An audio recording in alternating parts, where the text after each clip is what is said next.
말씀을 보도록 하겠습니다. 사도행전 2장 5절부터 21절까지 말씀이에요. 함께 읽겠습니다. 그때에 경건한 유대인들이 천하 각국으로부터 와서 예루살렘에 머물러 있더니 이 소리가 나매 큰 무리가 모여 각각 자기의 방언으로 제자들이 말하는 것을 듣고 소동하여 다 놀라 신기하게 여겨 이르되 보라, 이 말하는 사람들이 다 갈릴리 사람이 아니냐? 우리가 우리 각 사람이 난 곳 방언으로 듣게 되는 것이 어찌미냐? 우리는 바데인과 메데인과 엘람인과 또 메소포타미아, 유대와 갑바도기아, 본도와 아시아, 부르기아와 밤빌리아, 애국가 및 구레네에 가까운 리비아 여러 지방에 사는 사람들과 로마로부터 온 나그네 곧 유대인과 유대교에 들어온 사람들과 그레네인과 아라비아인들이라. 우리가 다 우리의 각 언어로 하나님의 큰 일을 말함을 듣는도다 하고 다 놀라며 당황하여 서로 이르되 이 어찌된 일이냐 하며 또 어떤 이들은 조롱하여 이르되 그들이 세술에 취하였다 하더라.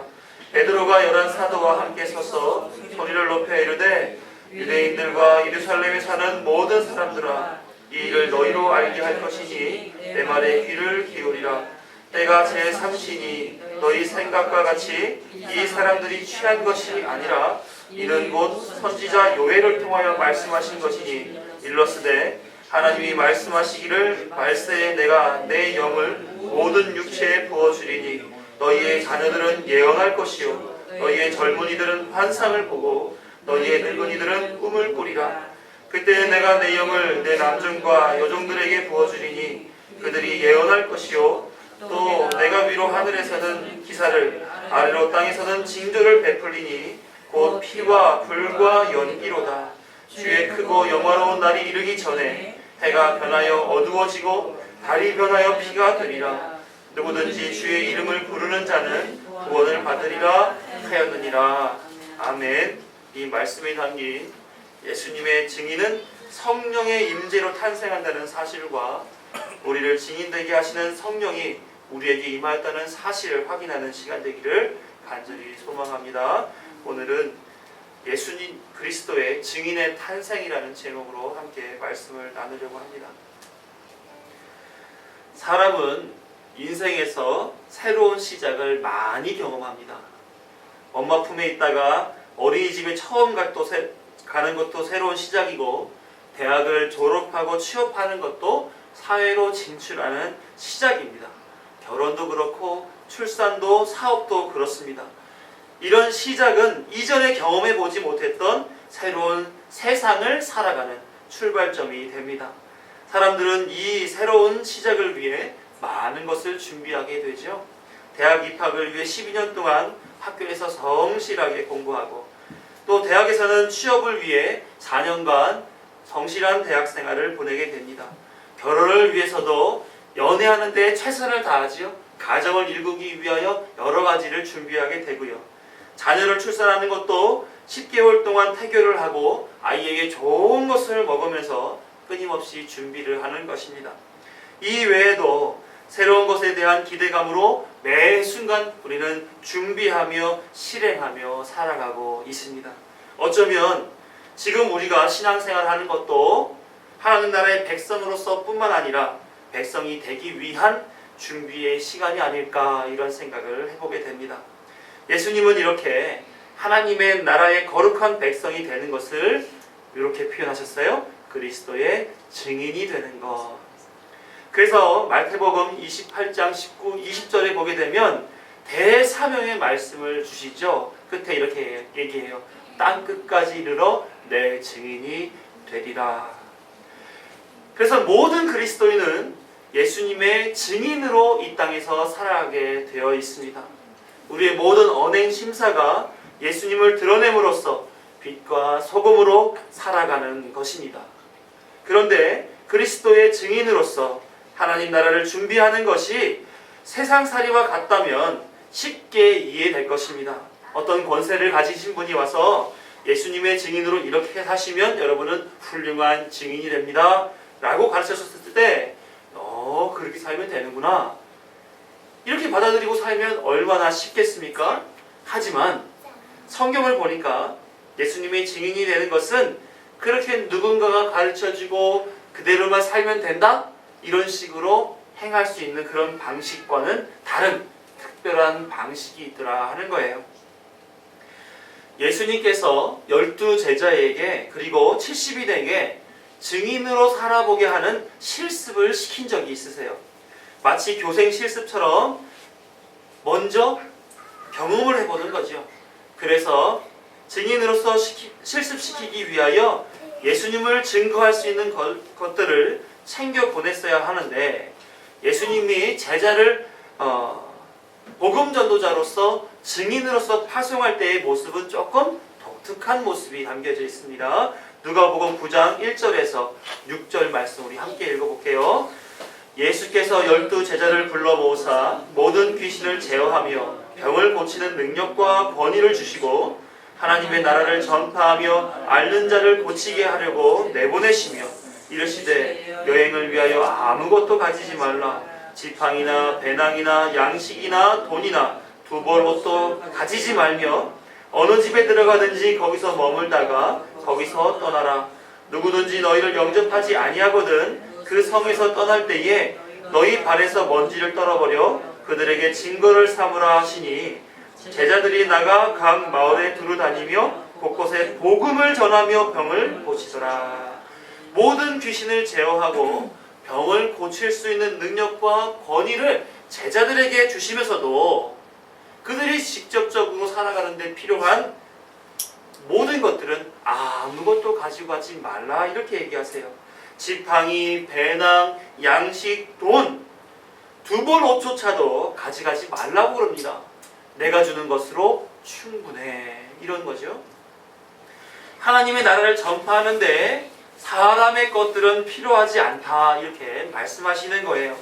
그럼 제자들이 소위 이 복음 전도 여행을 다니면서 뭘로 살라는 겁니까? 오직 예수 그리스도만 의지하며 살아가라 하는 말씀인 거예요. 예수님이 주신 권세면 너희들이 살아가는데 충분하다 이런 말씀을 하시는 거죠. 이들이 얼마 후에 그 사역을 감당하고 돌아왔습니다. 그 마음속에 얼마나 예수님께 이러이러한 경험을 했어요 하고 말씀드리고 싶은 것들이 많이 있겠냔 말이에요. 그런데 예수님의 반응은 아무 말씀도 하지 않더라는 거죠. 누가복음 9장 10절에 보면 이렇게 있습니다. 같이 보죠. 사도들이 돌아와 자기들이 행한 모든 것을 예수께 여쭈니 데리시고 따로 베세다라는 고을로 떠나 가셨으나 묵묵히 하나님의 나라의 일을 계속하시는 예수님을 우리 여기서 확인할 수가 있습니다. 인간적으로 제자들은 얼마나 입이 가려웠겠어요. 예수님께 말씀을 드리고 칭찬받고 싶은데 예수님이 들어주시질 않고 계신 거예요. 또 70인 때에도 전대나 주머니나 실을 가지고 가지 말라 이렇게 말씀하세요. 그리고 거기에 유하는 집에서 주는 것을 먹고 마시고 지내라 이러는 거예요. 오직 예수님만 의지하라 이런 표현으로 말씀을 하셨던 거죠. 이 70인들도 복음 전도 여행을 마치고 돌아왔을 때 얼마나 기뻤는지 이렇게 기록하고 있습니다. 누가복음 10장 17절 말씀 같이 읽어봅니다. 70인이 기뻐하며 돌아와 이르되 주여 주의 이름이면 귀신들도 우리에게 항복하더이다.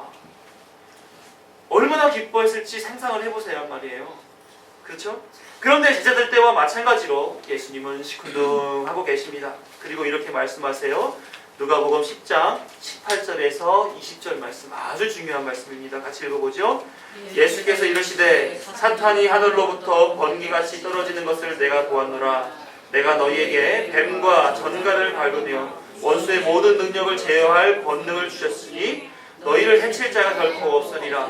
그러나 귀신들이 너희에게 항복하는 것으로 기뻐하지 말고 너희 이름이 하늘에 기록된 것으로 기뻐하라 하시니라. 그렇게 귀신이 쫓기고 병든 자가 낫고 죽은 자가 살아나는 것을 통해서 예수님은 그게 무슨 일이라는 거예요? 사단이 하늘로부터 번개같이 떨어지는 그런 일들이라는 거예요. 얼마나 신묘막측한 일입니까? 그럼에도 불구하고 예수님은 말씀하시기를 그런 거 중요한 거 아니야. 그렇게 놀라운 일을 했다고 해서 그것을 자랑하는 거, 드러내고자 하는 거, 말하고자 하는 거, 그거 중요한 일 아니야. 오직 너희의 이름이 하늘에 기록된 것이 중요한 일이야. 말씀하시죠? 사람들은 자신이 어떤 일을 했을 때에 자신이 가치 있는 자라는 것이 증명된 듯 기뻐하게 됩니다. 그거 제가 한 일이거든요. 제가 이렇게 이루어냈습니다. 제 한 공로를 잘 보시라니까요. 저 이만큼 가치 있는 사람이에요. 이것을 드러내기 위하여 얼마나 노력하는지 모릅니다. 그러므로 해서 사람들로부터 자신이 인정받을 만한 존재라는 것을 확인받고 싶은 거예요. 심지어는 그것이 자기 개인의 일이 아니라 하나님의 일 때에도 마찬가지로 하나님이 하신 이름에도 불구하고 그것을 빙자하여 자기의 이름을 높이고 자신의 가치를 높이려고 하는 그런 말들을 하고 싶어 한단 말입니다. 제가 하나님의 일에 이만큼 일조했다니까요? 이렇게 말하는 거죠. 예수님은 마태복음 7장 21절로부터 이와 같은 신비스러운 일을 한 사람의 심리를 꿰뚫고 말씀하신 바가 있어요. 마태복음 7장 21절에서 23절의 말씀 우리 함께 읽어볼게요. 나더러 주여 주여 하는 자마다 다 천국에 들어갈 것이 아니요 다만 하늘에 계신 내 아버지 뜻대로 행하는 자라야 들어가리라. 그날에 많은 사람이 나더러 이르되 주여 주여 우리가 주의 이름으로 선지자 노릇하며 주의 이름으로 귀신을 쫓아내며 주의 이름으로 많은 권능을 행하지 아니하였나이까 하리니 그때 내가 그들에게 밝히 말하되 내가 너희를 도무지 알지 못하니 불법을 행하는 자들아 내게서 떠나가라 하리라. 그렇게 자신이 한 일을 과시하고 자신이 그만큼 가치 있는 자라는 것을 드러내기 위한 생각과 마음과 필요 속에서 살아가는 그런 사람들을 예수님은 이렇게 불법을 행하는 자들아 내게서 떠나가라 라고 정죄하시겠다는 거예요. 그것이 비단 주의 이름으로 말미암아 행한 일이라 할지라도 자신을 드러내는 일이라면 그것은 결코 용납하지 않겠다 하는 것이죠. 예수님은 제자들이 이러한 마음 가지고 계셨다는 사실을 이미 알고 계셨습니다. 그리고 하나님의 일은 사람의 수고와 노력으로 이루어지는 것이 아니야. 그 일을 한 것을 자랑하지 말라. 자랑하는 사람은 불법을 행하는 자다라는 사실을 얘기해주고 있는 것입니다. 그리고 권하는 거죠. 다만 하늘에 이름이 기록되는 것으로 기뻐해라.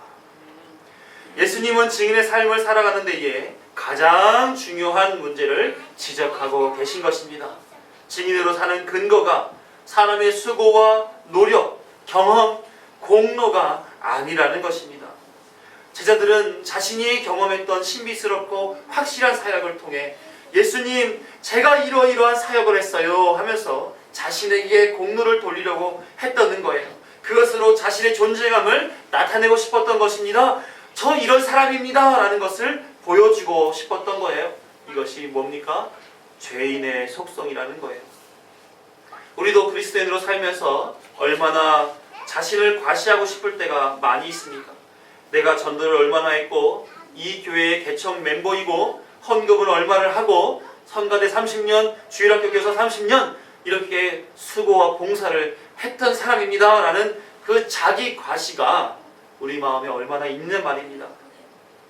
자신도 모르게 우리 마음속에 따라붙는 자랑거리들이 다 있으시잖아요.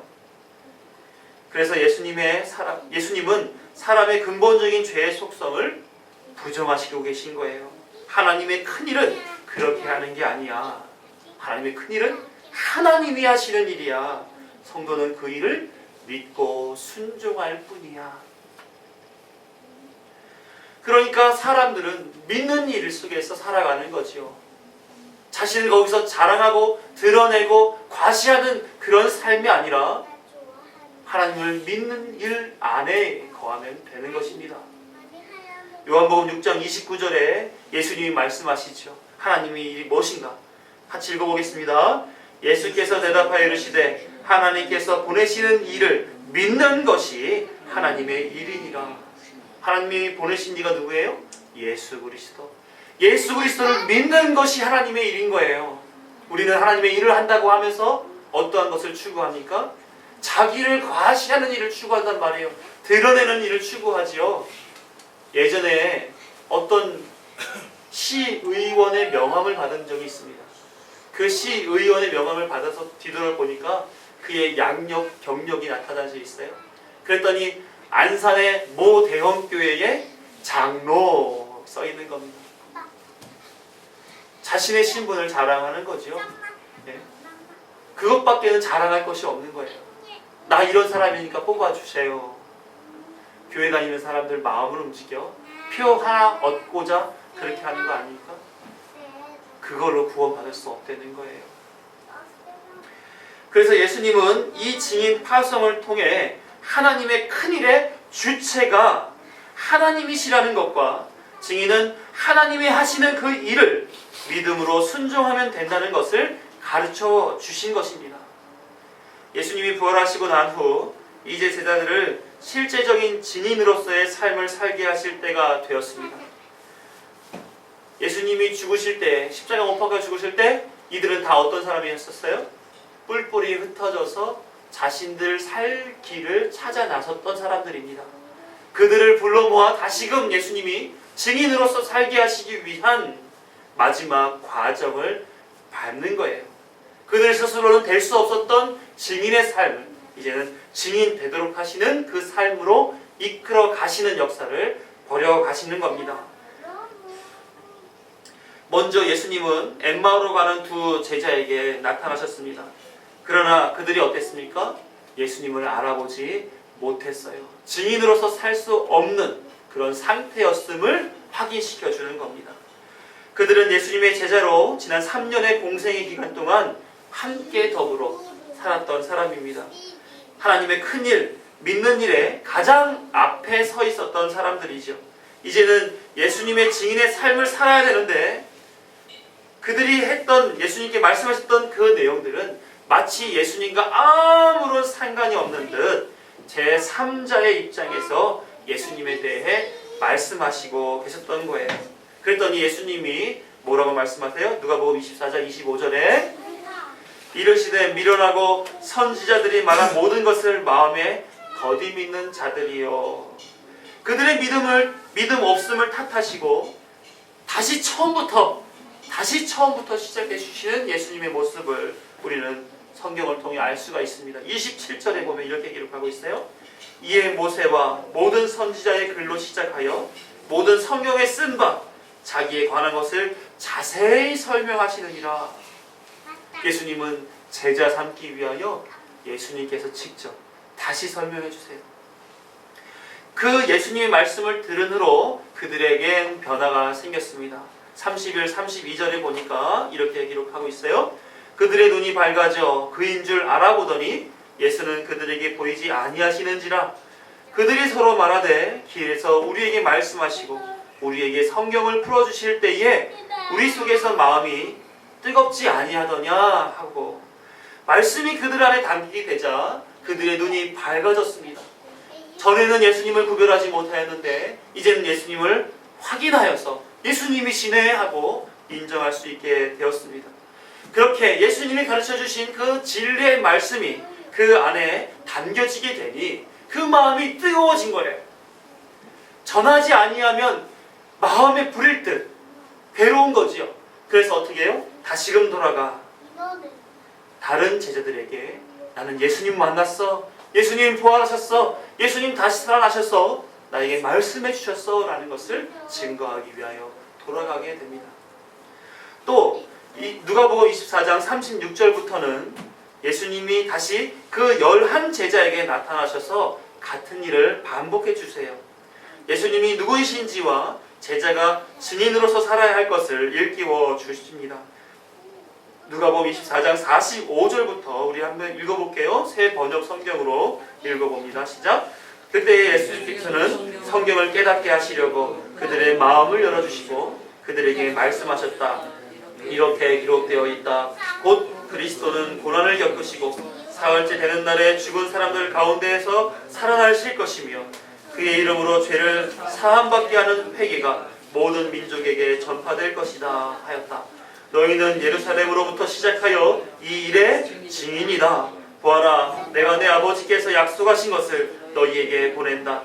그러므로 너희는 위로부터 오는 능력을 입을 때까지 이 성에 머물러 있어라. 예수님은 제자들의 마음을 여시고 그리스도의 죽음과 부활로 인한 구원의 완성과 그리스도의 구원을 은혜로 잊게 되는 회개의 세례가 이제는 방방곳곳에 전파될 것인데 너희들은 그 일의 증인이다.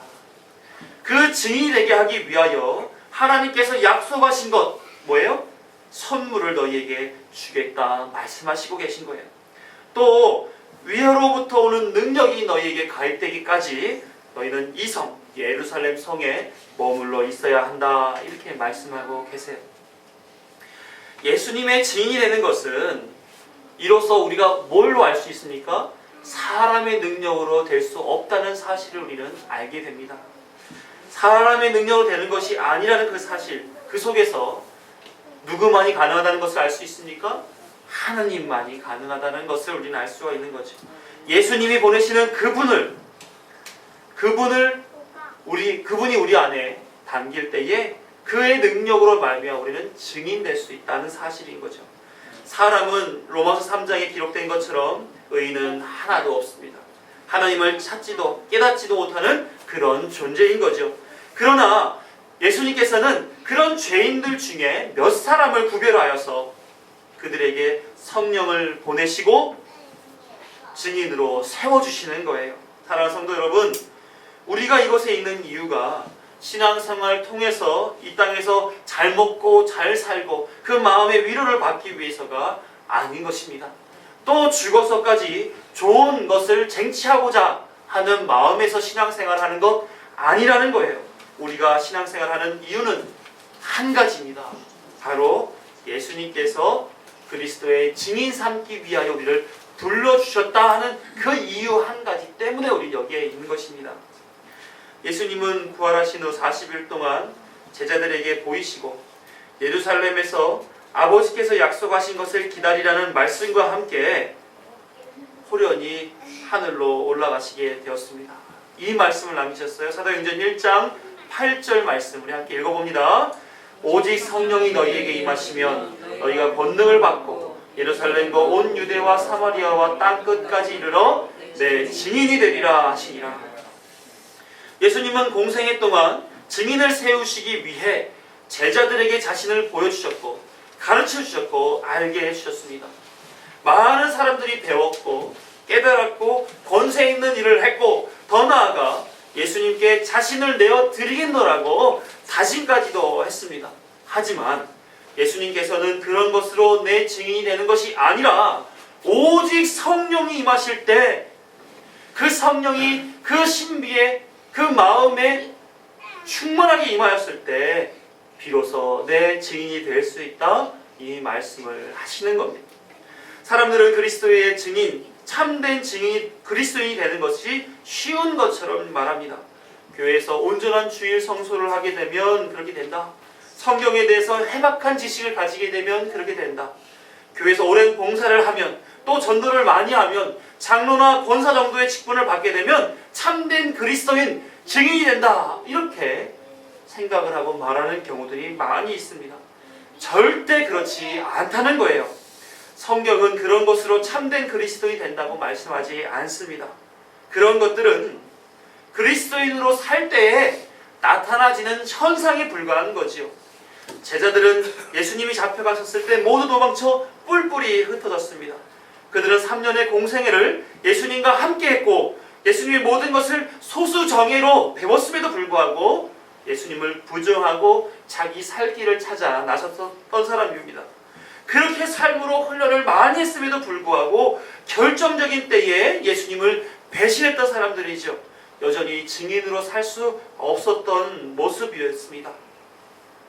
하지만 예수님은 어쩌면 이 배신을 했던 제자들을 일일이 찾아가 말씀을 다시 전하시고 내가 갈 길은 증인의 길이야 하면서 결국 증인이 되는 그 길을 열어주시는 거죠. 예루살렘에 머물러 성령을 받아라. 내가 이제 온전한 증인의 삶을 살게 될 거야. 증인이 되는 것은 성경을 많이 아는 것으로도, 신비스러운 일을 경험하는 것으로도, 또한 그 일을 행한 것으로도 은혜를 받아 마음이 뜨거운 의지가 생겼다 할지라도 너의 것이라고는 불가능한 거야. 오직 하나님이 주시는 성령이 임한 자라야 증인이 될 수 있는 거다라고 얘기하고 계신 겁니다. 누가복음 2장 1절에서 4절 말씀, 사도행전 2장 1절에서 4절에 성령이 임하게 됩니다. 예수님이 말씀하신 바 모든 제자들이 증인이 되는 순간이 되는 거죠. 사도행전 2장 1절로부터 4절의 말씀 우리 함께 읽어봅니다. 시작. 오순절 날이 이미 이르매 그들이 다 같이 한 곳에 모였더니 호련히 하늘로부터 급하고 강한 바람 같은 소리가 있어 그들이 앉은 온 집에 가득하며 마치 불의 혀처럼 갈라지는 것들이 그들에게 보여 각 사람 위에 하나씩 임하여 있더니 그들이 다 성령의 충만함을 받고 성령이 말하게 하심을 따라 다른 언어들로 말하기를 시작하니라. 상상해 보십시오. 갑자기 하늘로부터 특별한 소리가 나요. 초자연적으로 어떠한 것들이 자신 안에 막 들어오고 있어요. 그리고 과거에 하지 못했던 말들을 내 입술에서 나도 모르게 막 나오고 있는 거예요. 그 광경이 얼마나 경이롭고 신비롭겠습니까? 신학에서는 이 모습을 성령의 임재하심, 좀 더 어려운 표현으로는 성령 세례라 이렇게 말합니다. 성령께서 각 사람에게 내주하시게 되는 거죠. 성령은 하나님의 영이시기 때문에 눈에 보이지 않습니다. 그러나 이 글을 기록한 누가는 이 경이롭고 신비한 이 상황을 전하고자 마음에 닿는 비유로서 성령의 임재하심을 소개하고 있는 거예요. 그것의 내용을 잘 보면서 성령은 어떠한 모습으로 우리에게 다가오시는구나를 확인할 수 있게 되는 거죠. 성령의 모습을 뭐라고 소개했습니까? 마치 불의 혀처럼 갈라지는 것들, 이렇게 소개를 했습니다. 이 말을 원문 그대로 번역해 보게 되면 불과 같은 구분하는 말씀들이라고 소개할 수가 있어요. 해석할 수가 있습니다. 그러니까 성령의 임재라고 하는 것은 내 안에 뭐가 들어온 거예요? 말씀이 들어온 거예요. 그 말씀이 어떤 능력이 있는 거예요? 구분하는 말씀. 구분의 능력이 있는 말씀이 내 안에 들어오게 된 것입니다. 이어서 그들에게 보여 이렇게 표현되었는데 그것이 눈에 들어온 것이 보였다는 거죠. 실제로 내 눈에 보였다라는 표현도 되지만 이 말씀은 마음으로 알게 되었다 이런 표현이 되는 거예요. 그 표현으로 쓰는 전문적으로 그 표현만 쓰는 헬라어 단어 호라호라는 단어가 거기서 사용이 되었어요. 그러니까 구분하는 말씀이 내 안에 들어오는 것, 자신 안에 들어오는 것이 눈으로 목도되었다 하는 거죠.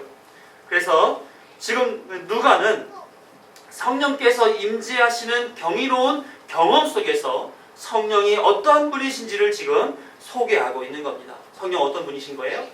불과 같이 구분하는 말씀이시며 그 말씀이 내 안에 들어오고 계셨다. 그래서 성경에서는 성령 하나님의 사역을 이렇게 소개합니다. 요한복음 16장 13, 14절의 말씀을 함께 보시죠. 성령의 사역이 이렇습니다. 시작. 그러나 진리의 성령이 오시면 그가 너희를 모든 진리 가운데로 인도하시리니 그가 스스로 말하지 않고 오직 들은 것을 말하며 장래를 너희에게 알리시리라. 그가 내 영광을 나타내리니 내 것을 가지고 너희에게 알리시겠습니다. 또 요한복음 14장 26절에도 성령의 사역을 설명해주고 있습니다. 같이 읽어보죠. 보혜사 곧 아버지께서 내 이름으로 보내실 성령 그가 너희에게 모든 것을 가르치고 내가 너희에게 말한 모든 것을 생각나게 하리라.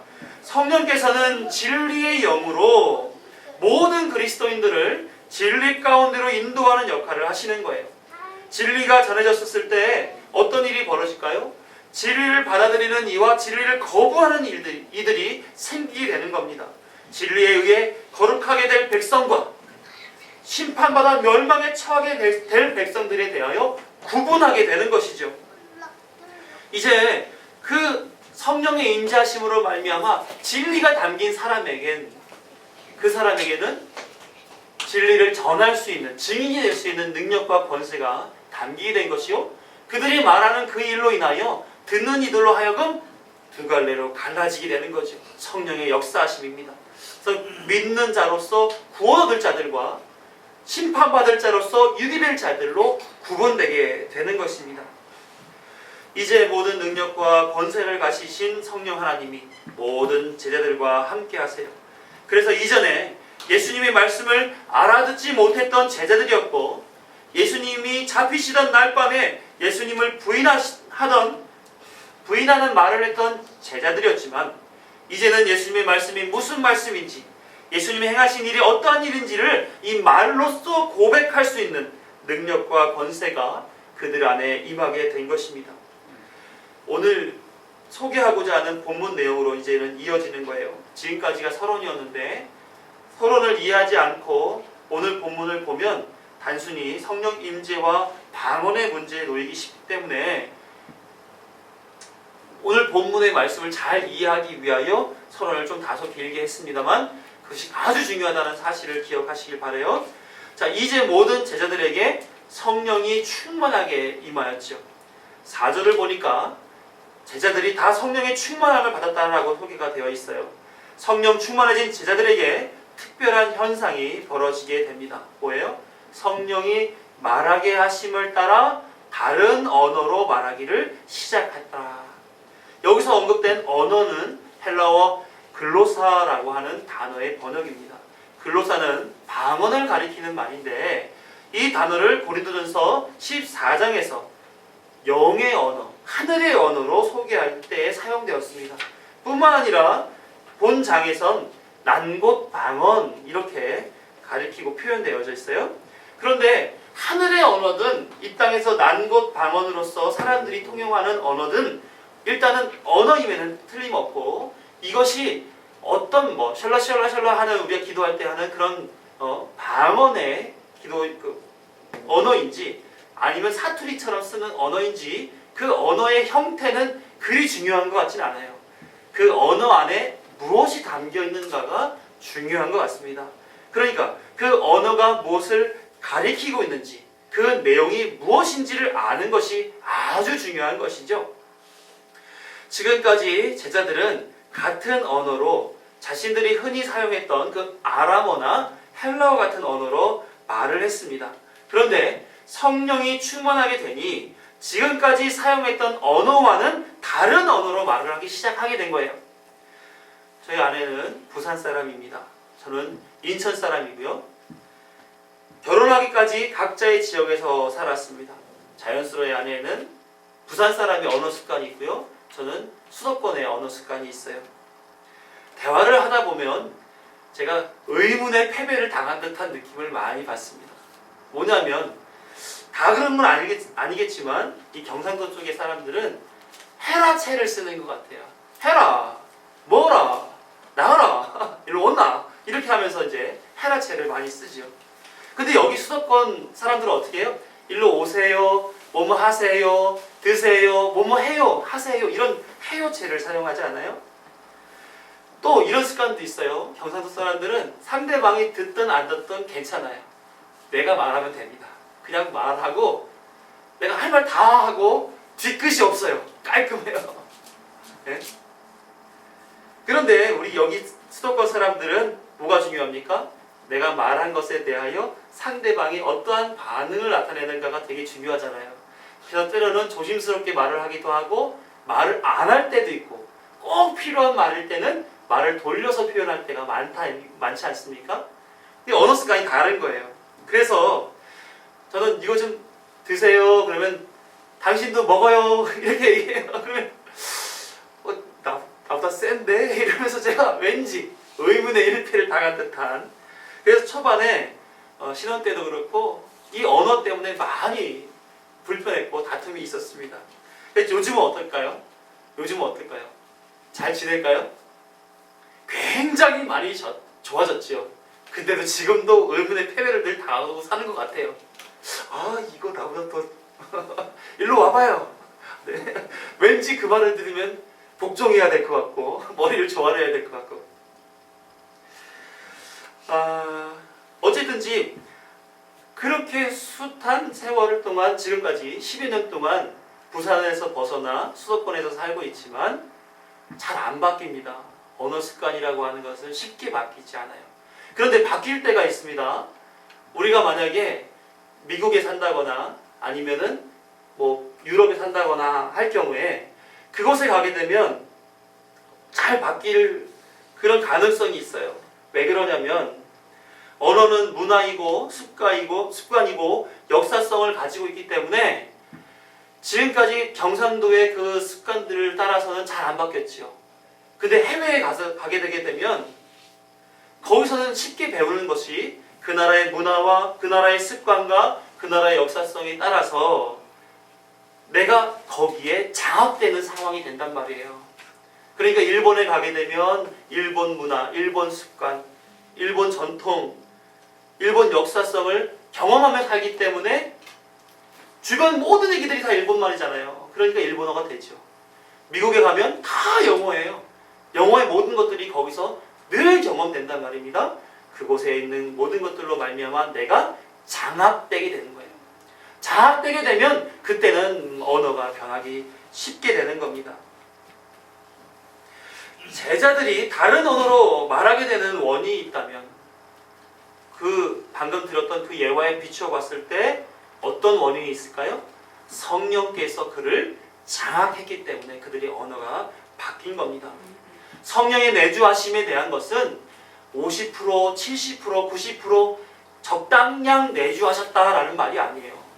그에게 완전히 100% 장악하여서 나의 생각과 마음과 의지와 행동 모든 것들이 다 성령에 의하여 장악받은 그런 일이 되는 것입니다.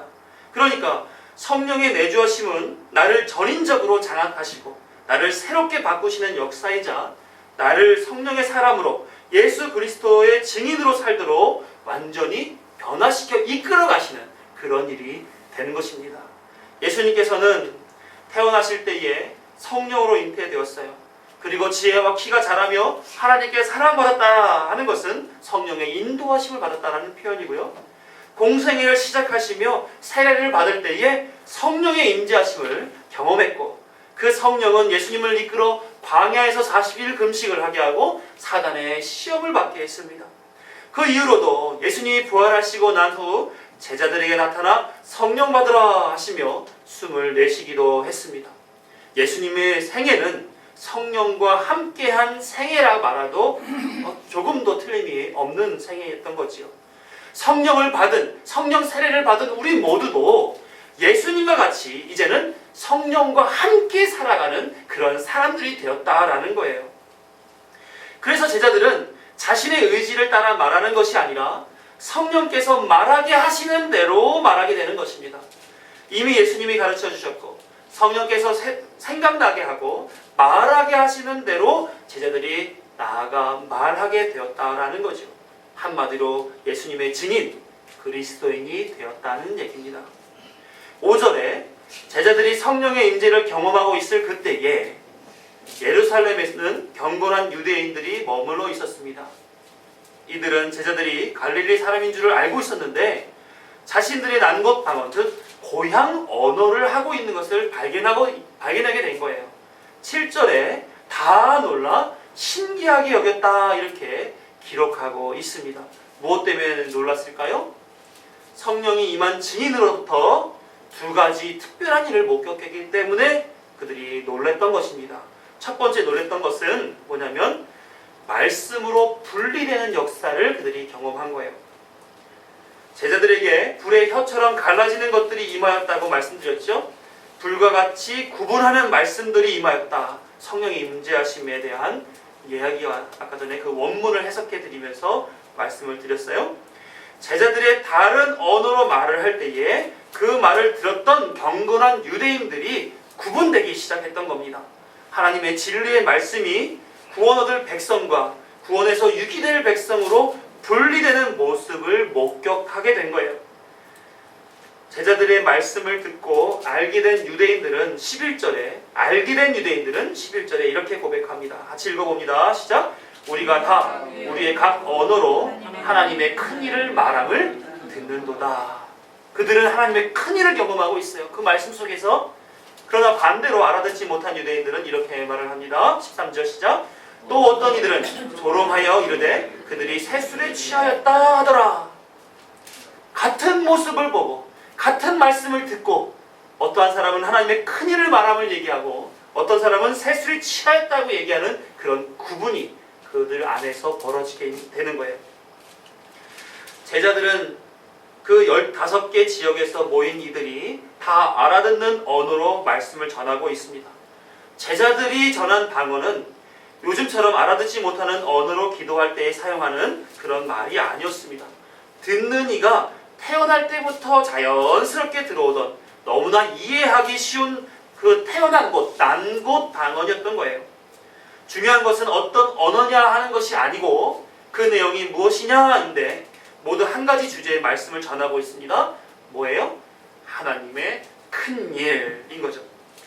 제자들의 말씀을 듣는 자들은 이 하나님의 큰 일을 알아듣게 되었던 거예요. 하나님의 일은 요한복음 6장 29절에서 본 것처럼 예수 그리스도를 믿는 일이다 이렇게 얘기했죠. 그들은 제자로부터 말씀을 듣고 예수님을 믿게 되는 겁니다. 예수님을 믿고 하나님의 큰 일을 알게 되다 보니까 결국은 그 마음속에서 어떤 고백이 나타나게 되는 게 자연스럽습니까? 나는 심판받아 마땅한 죄인이구나. 하지만 예수님이 나를 위해 죽으심으로 나의 죄가 사해졌구나. 나는 예수 그리스도가 절대로 필요한 자였구나 하는 깨달음이 그 마음에서 일어나게 되는 거죠. 그리고 믿음의 고백이 입술에서 나오게 되는 겁니다. 베드로 설교를 다 듣고 난 후에 그들의 입술에는 이러한 고백이 담기게 돼요. 사도행전 2장 37절 말씀 시작. 그들이 이 말씀을 듣고 마음에 찔려 베드로와 다른 사도들에게 물어 이르되 형제들아 우리가 어찌할꼬 하거늘. 이게 말씀이 들어간 사람들의 자연스러운 현상인 거예요. 하나님 앞에 죄인됨을 고백하고 이제는 어떻게 해야 됩니까? 말씀으로 사십시오. 이런 말씀을 듣는 게 자연스러운 거예요. 반면에 제자들의 말이 들리지 않는 이들은 제자들을 지금 조롱하고 있었죠. 13절에 성령에 충만하여 하나님의 큰일을 전하는 제자들을 향해 새술에 취했다라고 조롱을 했던 것을 우리가 읽었습니다. 사도 바울은 에베소서 5장 18절에서 술 취하지 말라 이는 방탕한 것이니 성령의 충만함을 받으라 라고 기록했습니다. 이 술은 요한계시록에서 하나님의 진노의 포도주를 가리키는 말인 거예요. 하나님의 진노를 받을 자로 있지 말고 구원함을 얻을 성령의 충만함을 받으라 이렇게 말씀하신 거죠. 이것이 하나님의 뜻인 것입니다. 하지만 이 말을 알아들지 못했던 제자들은 그 뭐였던 경건한 유대인이라고 불렸던 사람들은 이 제자들이 마치 술에 취해 비난받을 만한 일을 하고 있다라고 생각하고 있었던 거지요. 같은 말씀을 들었는데 그들의 마음과 생각에는 저들은 미쳤어. 대낮부터 술 취해서 저런 회개망측한 일들을 지금 하고 있네. 이렇게 판단되고 있는 거예요. 제자들이 전한 진리의 말씀이 그들을 죄되게 하고 심판받을 자로 구분시켜 버린 것입니다. 전도 해보셨어요? 전도를 하러 나가게 되면 어떠한 사람들은 그 전도의 메시지를 잘 받습니다. 근데 어떠한 사람들은 그 전도의 메시지를 부정함과 동시에 전도하는 사람까지도 비난하고 나와요. 그 말씀이 갈라내는 겁니다. 어떤 사람은 증인으로서 살려고 애를 쓰는데 어떤 사람은 그것을 거부하고 부정하려고 애를 쓰는 모습. 그게 하나님의 심판의 모습이다라는 거예요. 하나님은 그러한 모습 속에서 우리로 하여금 진리가 세상을 구별한다는 그것을 확인시켜 주시는 겁니다. 아, 우리는 증인으로 살면서 하나님의 말씀을 전할 때에 구원받을 자와 구원받지 못할 자가 구분되는구나 하는 것을 우리는 경험하면서 끊임없이 구원받을 자를 위해서 전해야 되는 겁니다. 하나님의 능력, 하나님의 큰 일, 하나님을 믿는 그 일에 다른 사람들이 같이 함께 할 수 있도록 최선을 다해 전하는 겁니다. 그게 증인의 삶인 거죠. 사랑하는 성도 여러분, 진리의 말씀은 영혼과 골수를 쪼개고 마음과 생각을 판단합니다.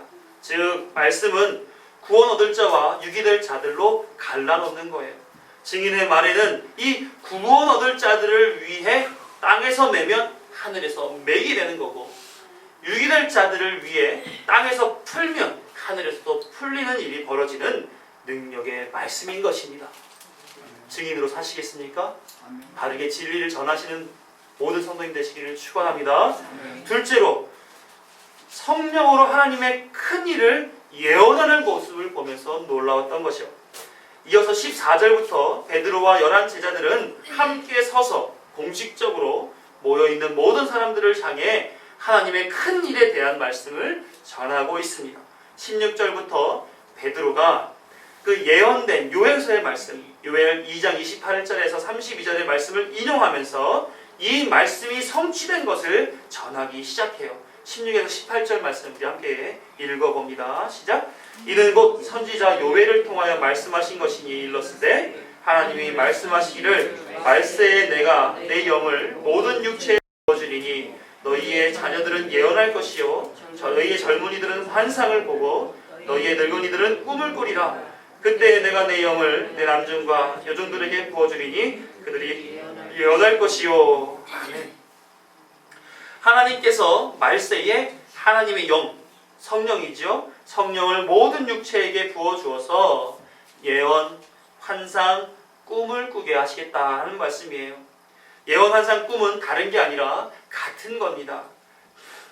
요엘의 말씀처럼 지금 제자들의 입에서 하나님의 큰일, 장래에 이루어질 구원에 대하여 선언의 말씀을 지금 뭐 하는 거예요? 예언한 것이고 환상을 보여주는 것이고 꿈을 보여주는 것이에요.